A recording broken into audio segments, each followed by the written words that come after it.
السلام علیکم سامعین، 22 ربیع الآخر کی تاریخ شروع ہو چکی ہے، 14 اکتوبر ہے۔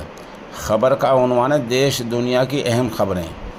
افریقی ملک گوڈا گاسر میں آج تختہ پلٹ ہو گیا ہے اور وہاں کی سرکار کو نوجوانوں نے اقتدار سے بے دخل کر دیا ہے۔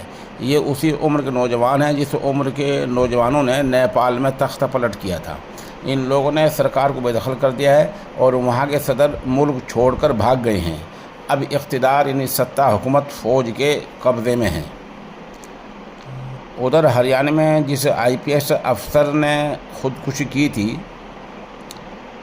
اسی کے چلتے آج ایک اور حوالدار سندیپ کمار نے خودکشی کر لی ہے۔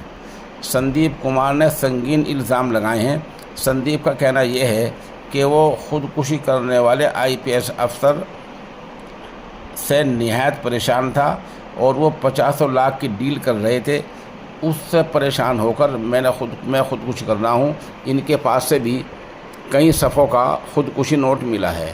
تو بہرحال یہ ہریانہ میں آج دوسرے پولیس والے کی خودکشی ہے۔ اب یہ معاملہ دیکھنا یہ ہے کہ نیا رخ کیا اختیار کرتا ہے۔ آپ ہمارے ساتھ بنے رہیں گے، کل جو صورتحال ہوگی اس سے آگاہ کریں گے۔ ابھی تک آج شام تک جس IPS افسر نے خودکشی کر رکھی ہے ایک ہفتے سے، ان کے پوسٹ مارٹم میں ابھی بھی بادھا ہے اور ابھی بھی اہل خانہ نے اجازت نہیں دی ہے۔ پتہ چلا ہے قانون کچھ ایسا کہتا ہے کہ اگر گھر والے اجازت نہیں دیتے تو پولیس خاص حالات میں اجازت لے کر پوسٹ مارٹم کرا سکتی ہے۔